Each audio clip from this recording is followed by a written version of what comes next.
I've got Ali Moreno for company today for the transfer rater. Let's begin with Harry Kane to leave Spurs. I saw this. This was like a, whoa, where's this from?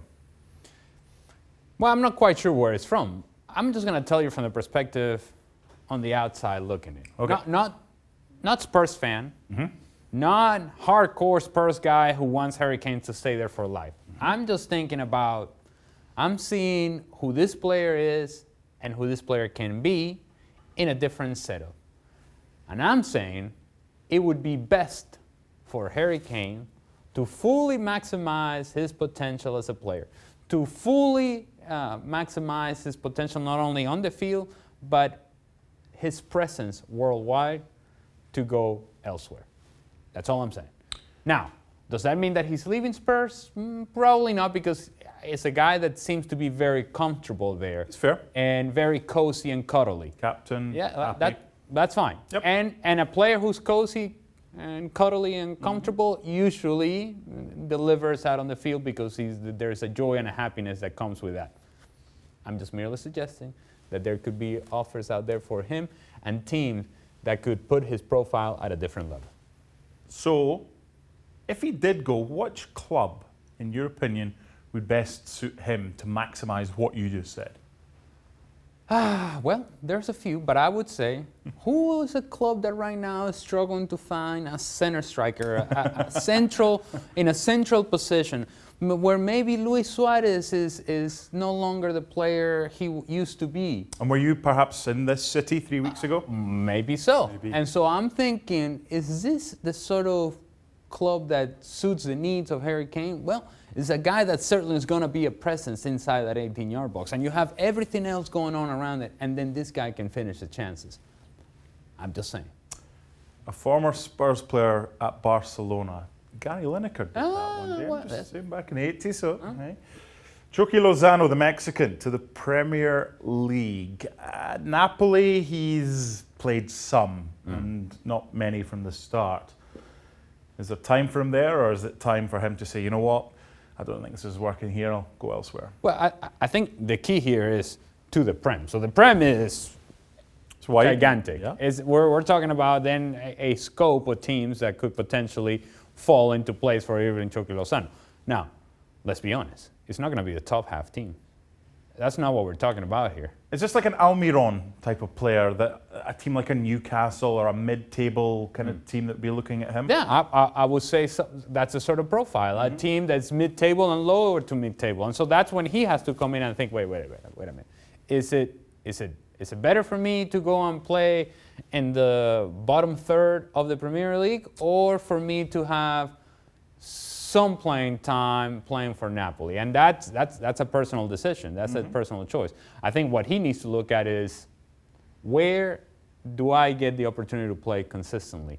And an opportunity that is not going to be just given to me, that I earn it as well. Because that's the other thing. We don't know if the situation with Lozano has to do with the fact that he deserves to play and is not getting the minutes to play, or maybe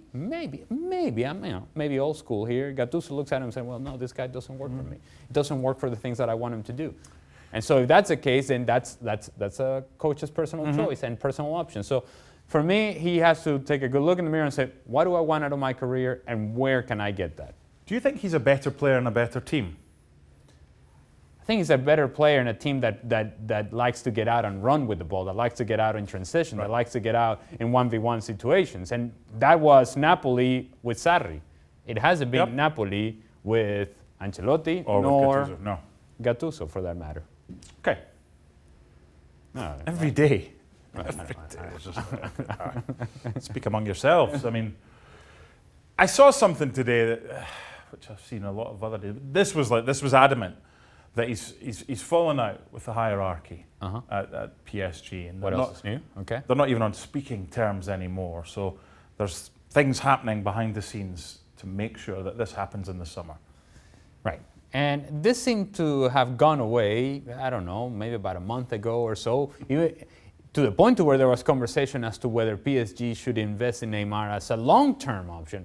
This after the ownership of PSG has said, well, the front office said, we have to move away from players like Neymar that are bigger, or think that are bigger than the club. So they have gone in every which way, PSG.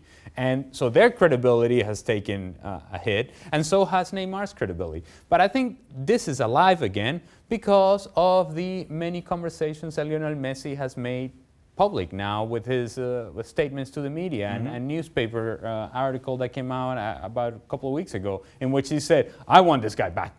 So now people put two and two together. So if Messi wants him back, then he's coming back. He gets quite a lot of what he wants, Messi, at Barcelona. Well, I suppose so. But he wanted Neymar to stay. That didn't quite work out. And he wanted him back last year. That didn't quite work out. And so, you know what? At this point, I'm so over whatever Neymar does that I'm just going to say... Maybe. Not only maybe, but I'm saying he's staying at PSG. They deserve each other. PSG and Neymar deserve each other. But that means the next 400 transfer raters we're going to get the same. But you'll not be on them, I will, so you don't care. Alexis Sanchez staying at Inter, obviously had the injury that he picked up on international duty, and they've got Lautaro, they've got Romelu Lukaku. Would you advise him, if you were representing him, to stay put, or would you say head back to Manchester in the end of the season? Well, the conversation has been that if he's going to stay at Inter, he's going to have to take a pay cut. Now, you tell me, as individual contractors as players are, which one of these players and contractors would say, you know what, that money that's owed to me, because that's what's part of the contract, I'm going to say, thanks, but no thanks, you can keep it. Doesn't quite work out that way. However, for him, it would be best to stay away from Manchester United. There was a cloud about Manchester United and Alexis Sanchez and a negative aura that I think affected him, affected the club. That just didn't work out. It wasn't a matchup that quite worked out for him, and he would recognize that. So I think it's better for him to stay at Inter. It's weird how that, because it happened with Angel Di Maria as well. It's just sometimes a club isn't for you, and other times a club is for you. Let's end with something that's done. And a few friends of mine, Celtic fans, were kind of hopeful he might go back to Glasgow, but Montreal, Thierry Henry's got his man. Is that a good fit? Montreal Impact, they need good players. That's what I'm going to tell you. They need solid players. Solid players that can provide a platform from which then the attacking players can start creating some opportunities for this team.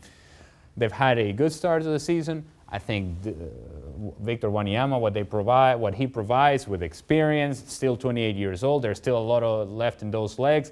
You think that he's going to be a sort of player that will give you that presence in the middle of midfield.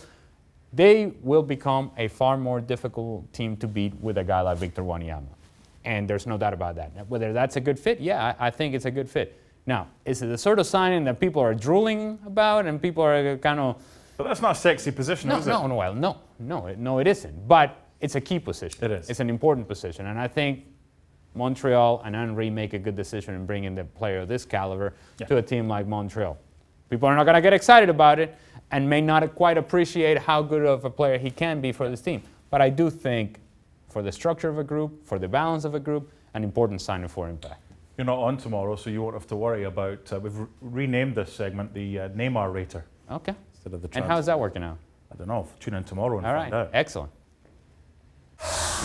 Thanks so much for watching ESPN on YouTube. And for more sports highlights and analysis, be sure to download the ESPN app. And for premium content and live streaming, subscribe to ESPN Plus.